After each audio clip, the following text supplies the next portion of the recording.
चारों तरफ काम, क्रोध, लोभ, मोह, राग, द्वेष इनकी बाढ़ आई हुई है। जब नदी में बाढ़ आती है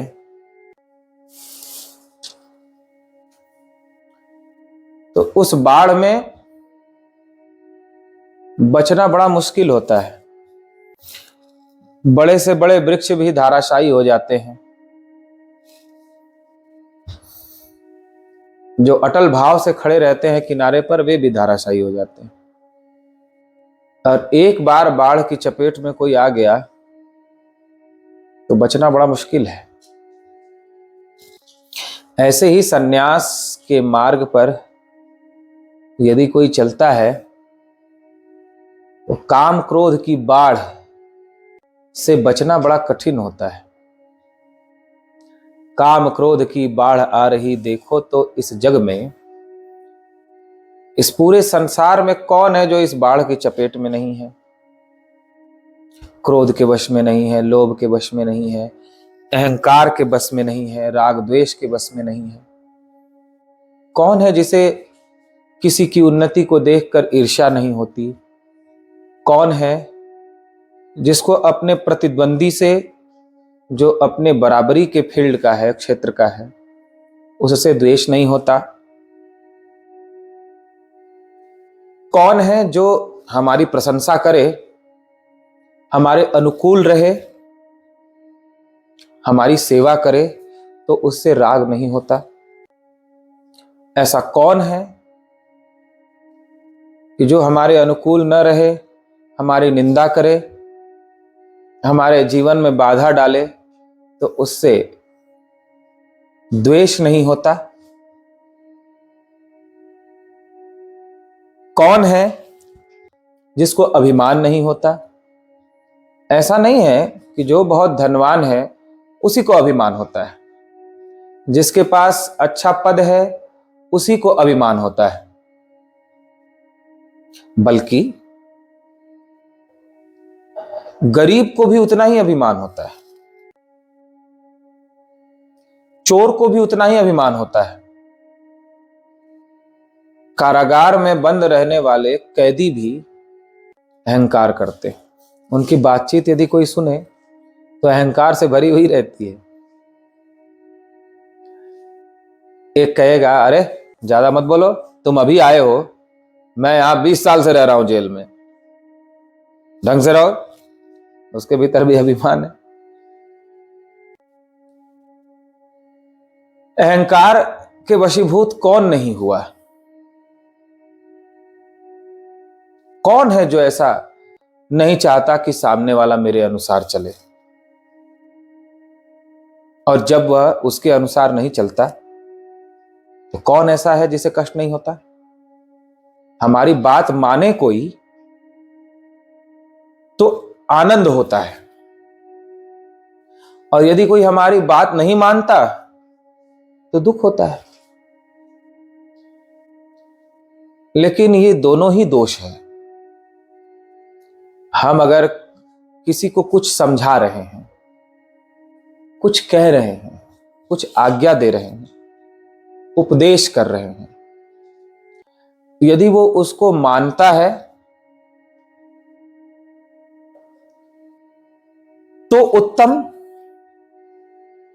और मान लेता है तो हर्ष होता है। यह एक द्वेष है।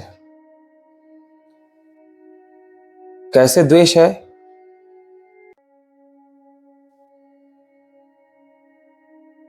हमारी बात मान लेता है और एक बात यदि नहीं मानेगा तो हमें अच्छा नहीं लगेगा। यानी राग के भीतर ही द्वेष छिपा हुआ है। अनुकूलता के पीछे प्रतिकूलता छिपी हुई है। तो यदि हम किसी को कोई आज्ञा देते हैं या उपदेश करते हैं, वो हमारी बात मानता है और हर्ष होता है, तो समझ लेना चाहिए कि अभी हम राग द्वेष में बंधे हुए हैं। नहीं मानता है तो दुख होता है, तो भी समझ लेना चाहिए कि हम राग द्वेष में बंधे हुए हैं। काशी और कश्मीर बराबर कोई शहर नहीं है, राग द्वेष आदि से बढ़कर कोई जहर नहीं है। बाबा जी ने लिखा है मेरा लक्ष्य में कि राग द्वेष से बढ़कर के कोई जहर नहीं है। राग क्या है, द्वेष क्या है? राग यानी जो प्रिय लग रहा है अपने को, जिससे हमारा लगाव है, तो वो राग हो गया। प्रिय लगना, अच्छा लगना, यह राग है। और यदि कोई हमें अच्छा नहीं लगता, उसका व्यवहार अच्छा नहीं लगता, तो वह द्वेष है। तो कहते हैं बाबा मेरा लक्ष्य में कि राग द्वेष से बढ़कर के कोई जहर नहीं है। इस संसार में ऐसा कौन है जिसको राग नहीं होता, द्वेष नहीं होता? कोई बिरला संत ही होता है, यदि वो किसी को कोई आज्ञा दे रहा है, कोई बात कह रहा है, उपदेश कर रहा है, सामने वाला माने तो उसको हर्ष न हो, और न माने तो मालिकाना न जताए कि तुमने क्यों नहीं माना, उसको दुख न हो ना मानने पर। ऐसा कोई बिरला ही संत होता है। बात मानने वाले से सभी प्रसन्न हो जाते हैं और ना मानने वाले से सभी दुखी हो जाते हैं। ये भीतर का जहर है, राग और द्वेष। इस जहर को जो निकाल फेंकता है भीतर से, वही आत्मा का यानी भीतर के अमृत का अनुभव कर पाता है। भगवान जब तक किसी के भीतर प्रेरणा नहीं करते, तब तक वह उपदेश को ग्रहण नहीं कर सकता। स्वयं ब्रह्मा, विष्णु और महेश जैसे भी गुरु आ जाएं, किंतु भगवत कृपा न हो तो उपदेश सुनकर के भी उसके भीतर उसे धारण करने की प्रेरणा ही नहीं होगी। इसीलिए आगे 10वें अध्याय में जाकर के भगवान कहते हैं, अहिंसा समता तुष्टि तपोदानम यशोश भवन्ति भावभूतानां मत्ते पृथक विधा। हे अर्जुन, मैं जिसे चाहता हूं वही अहिंसा पालन करता है, वही सत्य पालन करता है, वही क्रोध का त्याग कर पाता है, त्याग कर पाता है, वैराग्य को धारण कर पाता है, दान कर पाता है, तप कर पाता है, यज्ञ कर पाता है। ये सब मेरी प्रेरणा से होता है। करने वाले हैं भगवान, लेकिन हम ऐसी अपेक्षा कर लेते हैं सामने वाले से कि मैं जैसा चाहता हूं, मैं जो कहता हूं वही वो करे, और वैसा नहीं करता तो दुख होता है, करता है तो प्रसन्नता होती है। ये प्रसन्नता और दुख, ये दोनों ही दोष है, ये दोनों ही बाधा है। लेकिन इसकी बाढ़ की चपेट में कौन नहीं आ गया? राग द्वेष की चपेट में सभी हैं। काम क्रोध की बाढ़ आ रही देखो तो इस जग में, बिरला भक्त कोई बच सकता इस दुर्गम से मग में। कोई बिरला ही है जो इनसे बच पाता है। क्रोध का अवसर आने पर भी कोई बिरला है जो क्रोध के वेग को सहन कर लेता है।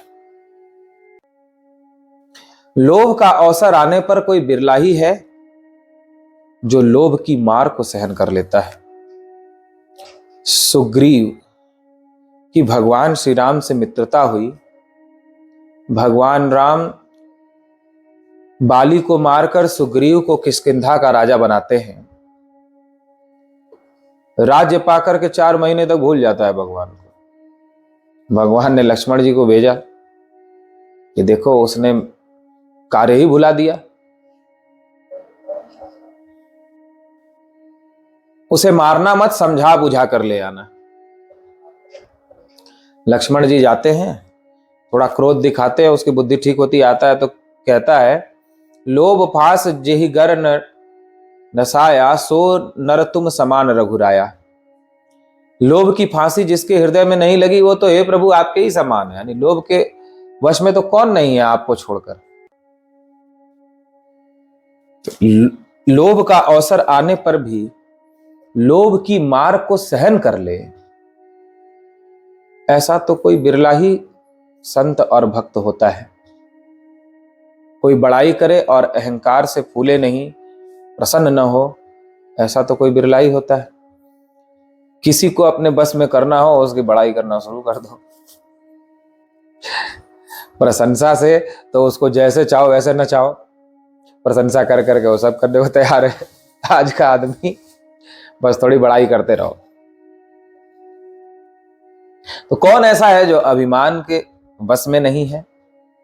तो इसीलिए सन्यास का रास्ता बड़ा कठिन है। मीरा जी ने कहा, हेरी मैं तो प्रेम दीवानी, मेरो दर्द न जाने कोई।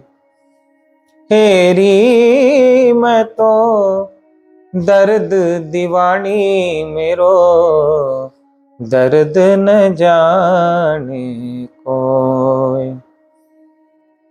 सूली ऊपर सेज पिया की, सूली ऊपर सेज पिया की, किस विधि मिलना हो,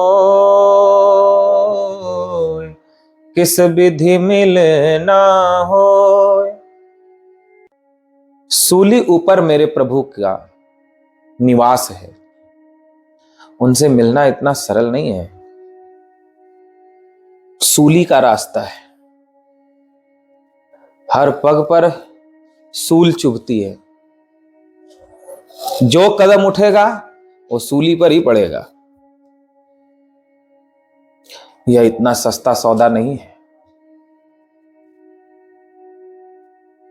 वो सूली क्या है? क्रोध ही सूली है, लोभ ही सूली है, अभिमान ही सूली है।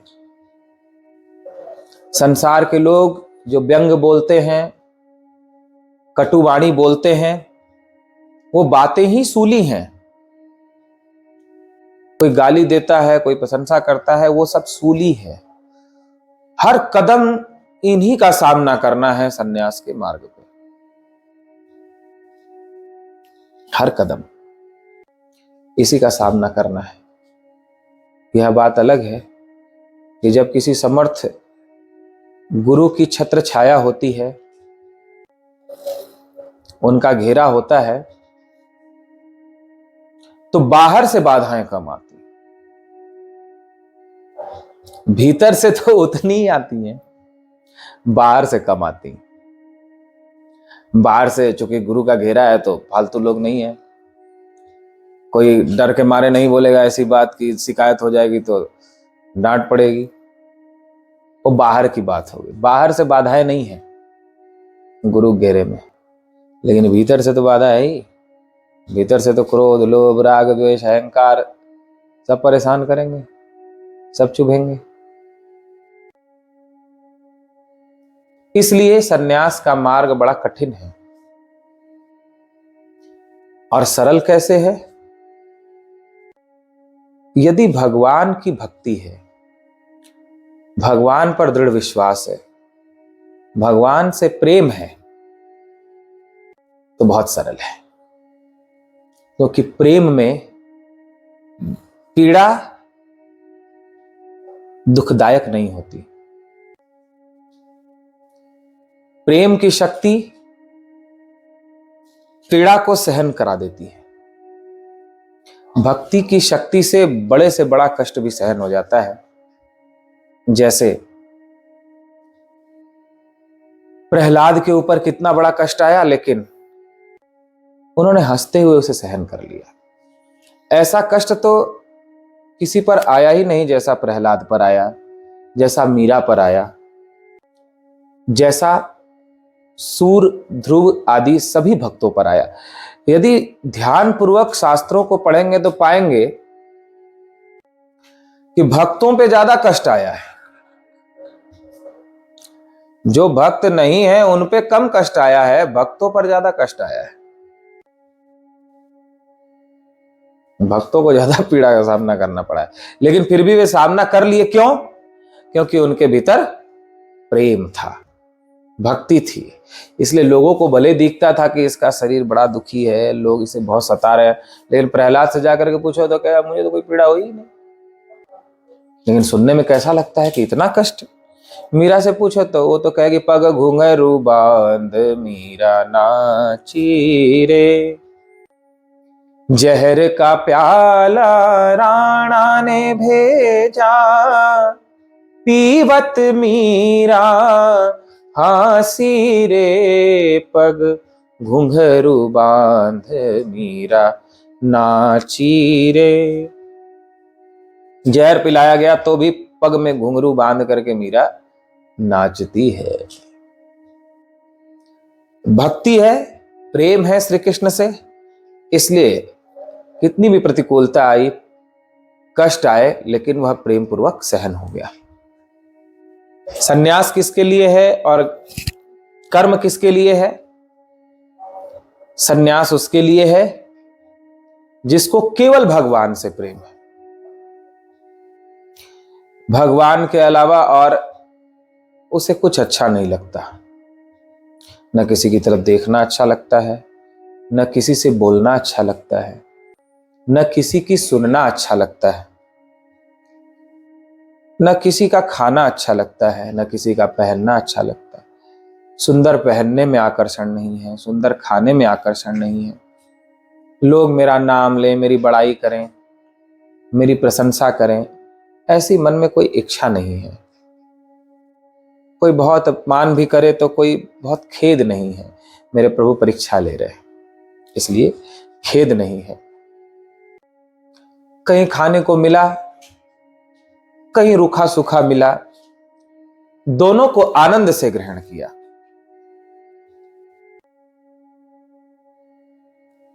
कहीं धरती पर सोने को मिला तो कहीं बंगले में लेटने को मिला, दोनों को ही आनंद से स्वीकार किया। उसके लिए त्याग का पथ यानी सन्यास का पथ है, इसको केवल परमात्मा से प्रेम है। लेकिन परमात्मा के अलावा यदि संसार की और चीजों से प्रेम है, उसे पाने की कामना है कि लोग मेरा सम्मान करें, मेरे अनुकूल सब रहे, अच्छा खाने को मिले, अच्छा सोने को मिले, अच्छा देखने को मिले, तो उसके लिए सन्यास नहीं बल्कि उसके लिए कर्म यानी गृहस्थ आश्रम।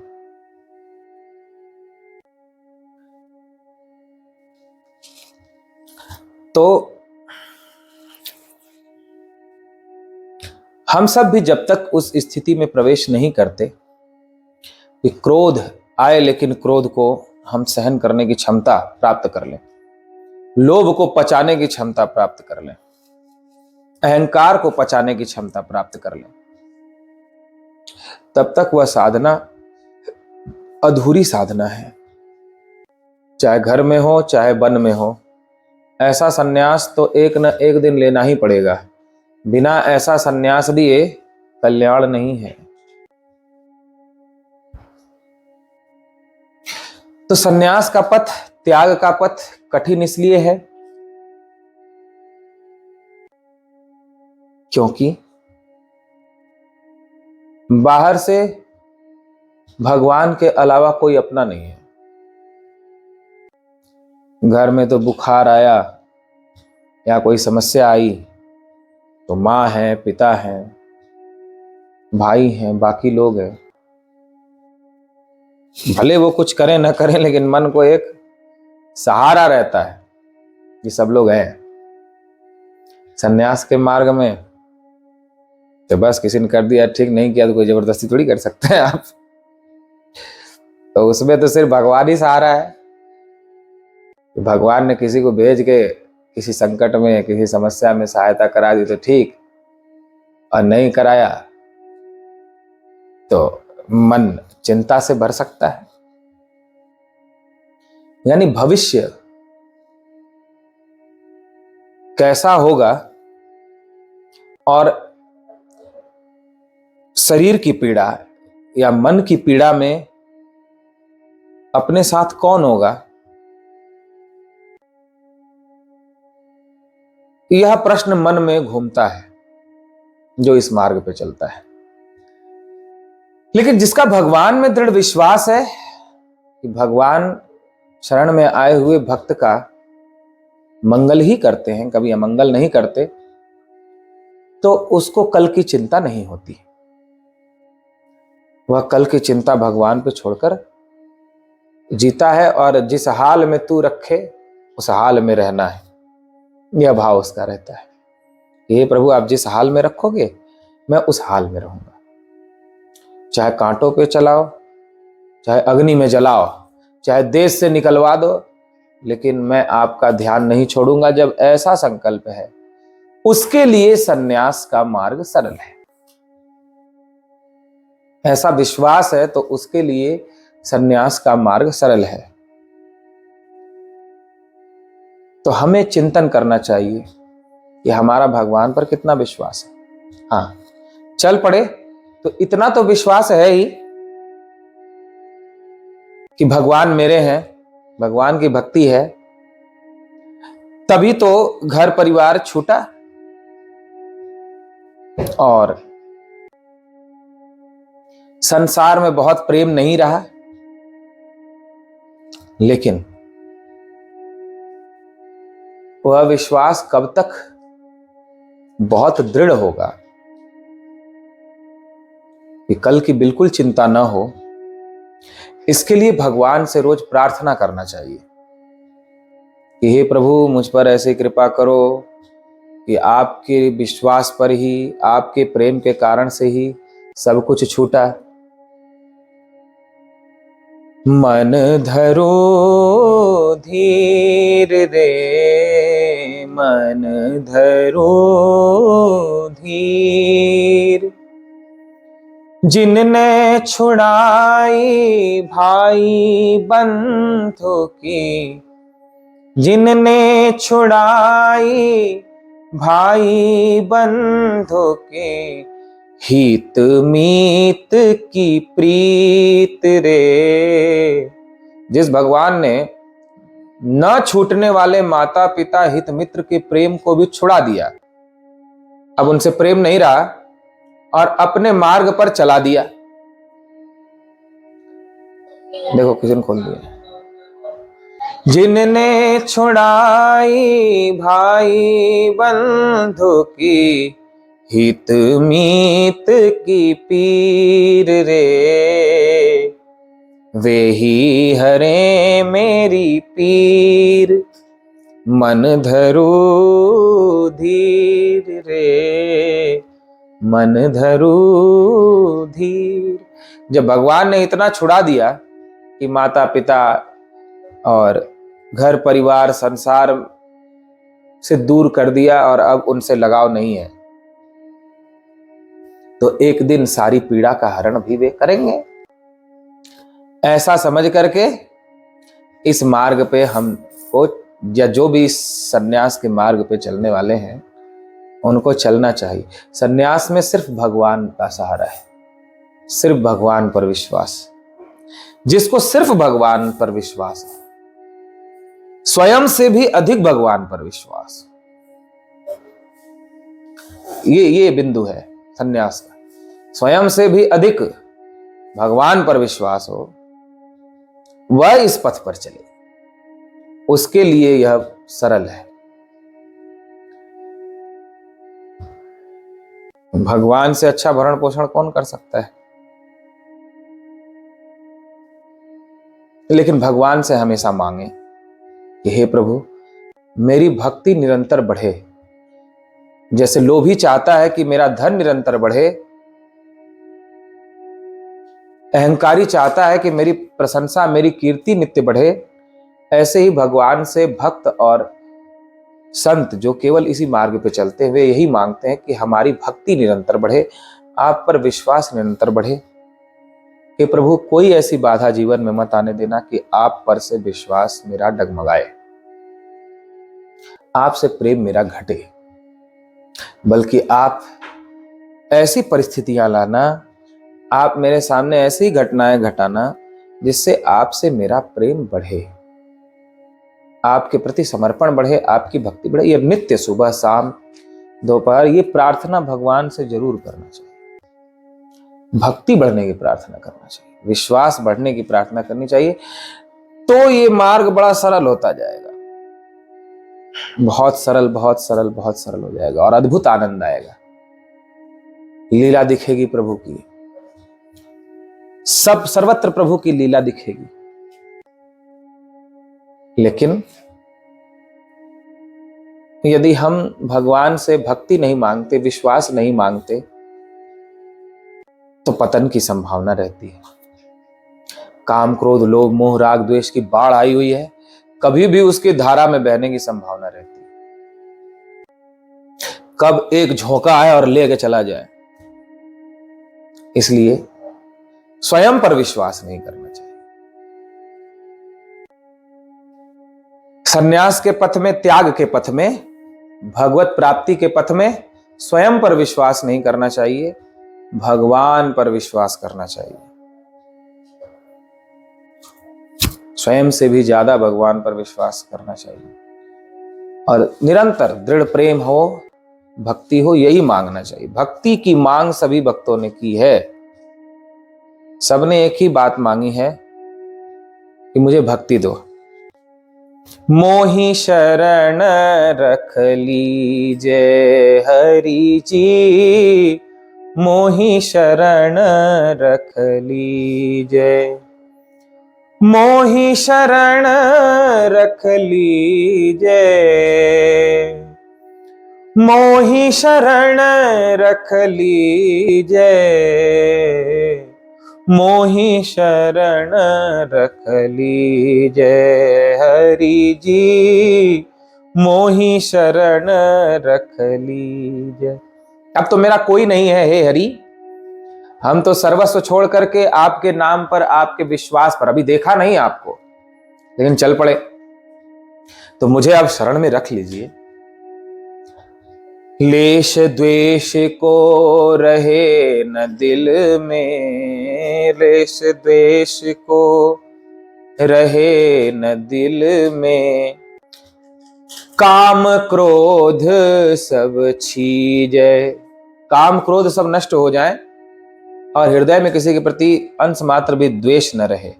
लेश द्वेष को रहे न दिल में, काम क्रोध सब छीजे हरि जी, मोहि शरण रख लीजे हरि जी, मोहि शरण रख लीजे। यह प्रार्थना हमेशा भगवान से करनी चाहिए कि मुझे शरण में रख लो हे प्रभु, सब करना लेकिन अपने चरणों से मुझे दूर मत करना। दुख देना सुख देना, मुझे दुख भी स्वीकार है, सुख भी स्वीकार है, अग्नि में जलना स्वीकार, लेकिन अपने चरणों से मुझे दूर मत करना। सुख देना दुख देना तुम्हारी मर्जी, मान देना अपमान देना तुम्हारी मर्जी, मेरी तो सिर्फ एक ही मर्जी है कि आप अपने चरणों से मुझे दूर मत करना। मेरा विश्वास बनाए रखना, मेरी प्रीति निरंतर बढ़ाना, नित्य मेरी भक्ति बढ़े, मेरा प्रेम बढ़े, विश्वास बढ़े। यह सदा भगवान से केवल हृदय से कहना चाहिए। अगर यह विश्वास और भक्ति भगवान रीझ कर अपने भक्त को निरंतर दें और दे देते हैं, तो फिर उसके लिए अग्नि भी अत्यंत शीतल हो जाती है, उसके लिए कांटे भी फूल बन जाते हैं। प्रहलाद के लिए आता है ना भागवत में कि प्रहलाद जी ने आग के अंगारे पे पैर रखा तो फूल बन गए। तो उसका अर्थ क्या है? उसका अर्थ यही है कि जिसके हृदय में भगवान बैठ जाते हैं, जिस पर भगवान की दृष्टि होती है, संसार के लोगों के लिए वो आग है और संसार के लोगों को वो वैसे ही जलाएगी, लेकिन भक्त के लिए आग के समान जलाने वाला कष्ट भी, जैसे आग जलने से कष्ट होता है, ऐसा कष्ट भी फूल के समान सुखदायक हो जाता है, क्योंकि उसको हृदय में परमात्मा का आनंद सदा प्राप्त हो रहा है, इसलिए बाहर के दुख का उसको भार नहीं रहता। यह भक्ति, यह प्रीति, यह विश्वास, यह प्रतीति सदा भगवान से हमें मांगना चाहिए, सदा मांगना चाहिए, सदा मांगना चाहिए। और भगवत पथ पर सफल होने का कोई दूसरा रास्ता नहीं है। विश्वास हो, समर्पण हो, भक्ति नित्य बढ़े तो बहुत सहज रूप से नैया पार हो जाती है। और ऐसा ना हो, बहुत कठिनाई होती है। निरंतर भगवान से मांगे। बोलिए गीता माता की जय।